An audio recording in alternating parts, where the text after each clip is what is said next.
Gente, bom dia. Vamos à correção da página 279 de História.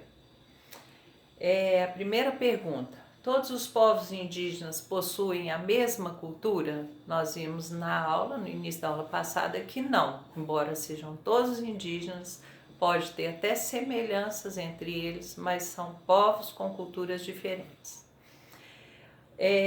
Número 2 é um texto da história de Caiobi, que é uma criança indígena. Então, depois de ler o texto, nós vamos responder então. Quais eram as tarefas da mãe e do pai? Nós vimos na aula passada que as tarefas se complementam, a tarefa do homem indígena e da mulher indígena, elas se complementam, mas são distintas, né? Então, nesse texto, a mãe preparava a comida e o pai desarmava a rede para a pescaria. Então, mãe cozinhando, pai pescando. Como era a alimentação do Caiobi pela manhã? É a letra B, né? Ele comia caju, peixe, farinha e tomava mingau. Bem diferente da nossa, né? Cite outros costumes que você conseguiu perceber pela leitura do texto. Se vocês lerem com atenção, vai perceber que eles dormem em redes, tomam banho no rio e fazem refeições em conjunto. As refeições em conjunto, algumas famílias hoje, nossas, ainda têm essa tradição. A banho no rio, dormir em rede, não é muito da gente, né? Bem difícil, né? Na página 280, o texto é de um povo indígena que chama Tuiuca. Então, as perguntas A, B, C sobre esse texto. Letra A.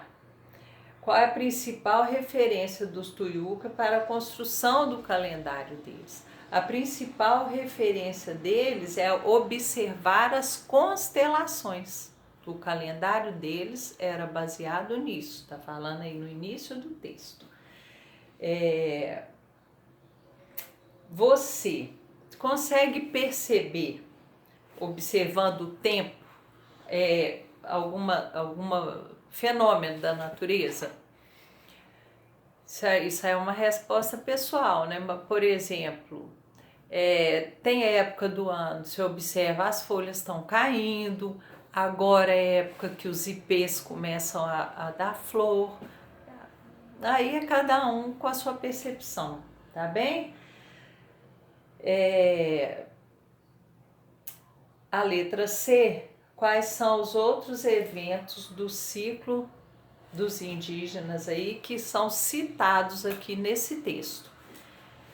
Eles citam aqui a floração e a frutificação das palmeiras e de outras árvores que dão frutos, está citado aqui no texto.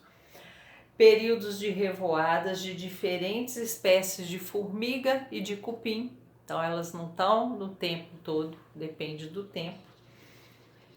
Aparecimento de rãs grandes e rãs pequenas. E as melhores épocas para derrubar a mata é a capoeira e para fazer queima e para plantar, que é o que eu falei na aula. Eles observam, o tempo é assim, assim, é hora de plantar, é hora de queimar, é hora de descansar o solo. Tudo isso observando a natureza. E esse povo, especificamente, para organizar o calendário, observa as constelações. Tá bom? Um beijo.